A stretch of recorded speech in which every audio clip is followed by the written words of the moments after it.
Hello movie lovers, आपका स्वागत है हमारे इस यूट्यूब चैनल पे। तो आज मून नाइट का एपिसोड 4 आ चुका है, तो चलो इसका एक्सप्लेन एंड हिडन डिटेल्स ढूंढते हैं। तो आपका ज़्यादा टाइम ना लेते हुए वीडियो स्टार्ट करते हैं छोटे से इंट्रो के साथ।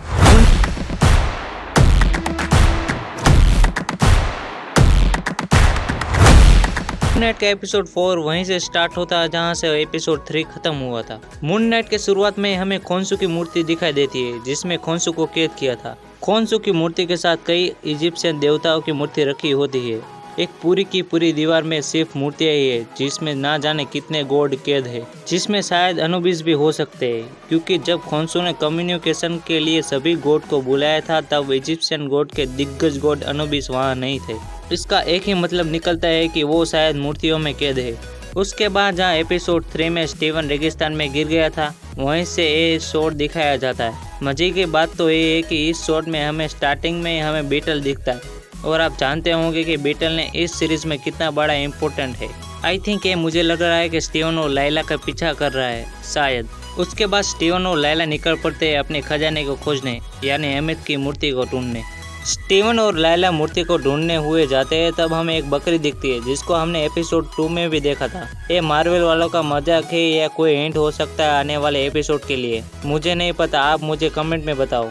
स्टीवन और लाइला आर्थर एरो वाली जगह को ढूंढ लेते हैं, लेकिन वहाँ कोई होता नहीं है। बाद में स्टीवन और लाइला के बीच किस होती है, मार्क उसे मुक्का मारता है और स्टीवन और लाइला दोनों ही अहमद के मकबरे वाली गुफा में घुस जाते हैं, जहाँ उसका सामना एका पुजारी से होता है। एका पुजारी मिस्र के मैजिक के गॉड है और मून के पुजारी और उनके अनुयायी है। हालांकि मार्वल कॉमिक्स में ये सब पुजारी कोई संबंध नहीं रखते। बाद में स्टीवन और लाइला अलग अलग हो जाते हैं और एका पुजारी लाइला को पीछे जाकर उसे मारने की कोशिश करता है। उस शॉट में हमें एपिसोड 1 वाली वाइब मिलती है, जब एका पुजारी लाइला को अंधेरे में खींचता है। तब दोनों के बीच हमें पहले लड़ाई की आवाज सुनाई देती है, बाद में लाइला को बाहर से अंदर की ओर घसीटा जा रहा है ऐसी आवाज सुनाई देती है। ये बिल्कुल एपिसोड 1 की तरह ही है, जब मार्क मून नाइट बनता है। बाथरूम वाले फाइट में हमें पहले मारने पीटने की आवाज सुनाई आती है और बाद में हमें मार्क जैकल को घसीट के अंदर लाता है। उसके बाद आर्थर एरो लाइला को उसके पिता के बारे में सच बताता है, कैसा मार्क ने लाइला के पिता के बारे में झूठ बोला था। आर्थर एरो सच बताता है कि कैसा मार्क ने पहाड़ी के सैनिकों की एक टीम के लिए काम किया था, जिसमें उसके पिता के पुरातत्व खुदाई स्थल पर हमला किया और सभी लोगों को मार डाला। बाद में मार्क लाइला को सच बताया कि वो वहाँ था, लेकिन उसने किसी को मारा नहीं, उसने लाइला के पिता को बचाने की कोशिश की।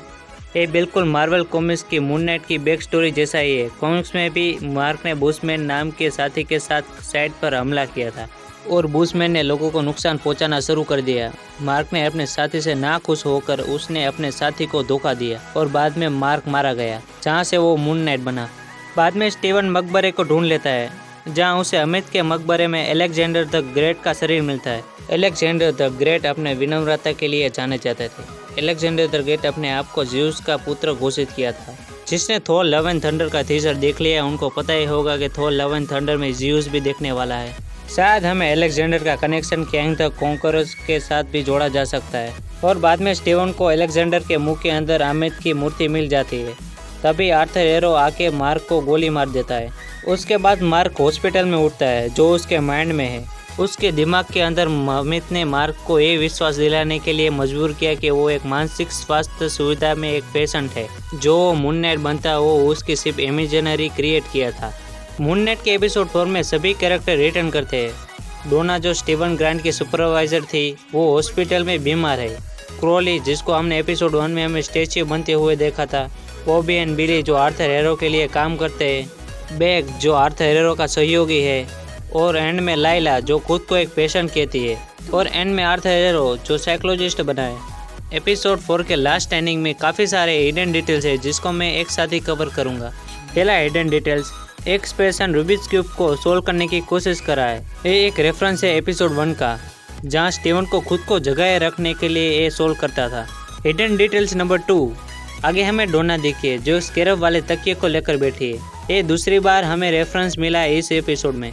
हिडन डिटेल्स नंबर 3, जब मून नाइट के एपिसोड 1 में वापस से स्टीवन अपनी माँ से बात की होती है, जिसमें स्टीवन को 6ठी पोस्ट कार्ड मिलने के बारे में बताता है। ये एग्जैक्टली वही सीन हुआ जहाँ लाइला पोस्ट कार्ड को चिपका रही है। इसके बाजू में स्टीवन की मछली भी दिखती है, जिसको हमने स्टीवन के अपार्टमेंट में देखा था। हिडन डिटेल्स नंबर 4, जब वो हॉस्पिटल वाले सीन में जब लैला कैंडी खा रही होती है, एक रेफरेंस है एपिसोड 3 का, जहाँ वो अपने नकली पासपोर्ट बनाने जाती है, वहीं ये कैंडी खाती हुई हमें दिखती है। अगली हिडन डिटेल्स हमें तब दिखती है जब स्टीवन अपने व्हील चेयर से गिर जाता है। ये भी एक रेफरेंस है एपिसोड 1 का, जब स्टीवन एपिसोड 1 में नींद से उठकर गिर जाता है। ये दोनों ही सीन काफ़ी हद तक एक जैसे ही है। उसके बाद हमें बेक का कप केक दिखता है, जिससे हमें और एक हिडन डिटेल्स मिल गई। ऐसे ही कप केक की गाड़ी को हमने एपिसोड 1 में देखा था। जब सभी लोग मार्क के पीछे पड़े होते हैं, तब मार्क यही गाड़ी लेकर भागता है। इसके बाद हमें आर्थर हीरो दिखाया जाता है, जहाँ वो साइकेट्रिस्ट बना है। आर्थर हीरो मार्क को मैनिपुलेट करने की कोशिश कर रहा है। मार्क ने जो अभी तक किया वो सभी उसका इमेजिनरी था, वो कभी मून नाइट था ही नहीं। तभी हमें लैंडस्केप पेंटिंग दिखते हैं। इस माउंटेन वाली सिटी को हमने एपिसोड 1 में देखा था, जहाँ स्टीवन स्कैरब ढूंढने जाता है, जहाँ पहली बार स्टीवन और आर्थर हीरो आमने सामने आए थे। और एंड में जब मार्क हॉस्पिटल से भागता है, तब उसे स्टीवन एक ताबूत के अंदर फंसा हुआ दिखता है, जैसे दोनों एक ही साथ कैद हुए थे। बाद में दोनों बाहर जाने का रास्ता ढूंढते हैं। तभी हमें और एक ताबूत मिलता है, जिसमें शायद मार्क की और एक पर्सनालिटी जैक लॉकली हो सकता है। और मून नाइट के एपिसोड 4 में हमें आखिर के शॉट्स में मिस्र के देवता तावरेट दिखते हैं, जिसका रेफरेंस हमें एपिसोड 1 में ही दिखाया गया था। जब डोना स्टीवन को हिप्पो खिलौनों को एक बॉक्स पास करने के लिए कहती है, तब हमें ये रेफरेंस मिला था। और कितने हिडन डिटेल्स हो गए, मैं गिनना ही भूल गया। आप मुझे बताओ, आपके पास कोई हिडन डिटेल्स है तो। और एंड में मैं इतना ही कहना चाहूँगा कि आपको ये वीडियो कैसी लगी मुझे कमेंट में बताना, और हमारे इस वीडियो को लाइक और हमारे इस चैनल को सब्सक्राइब कर दीजिए।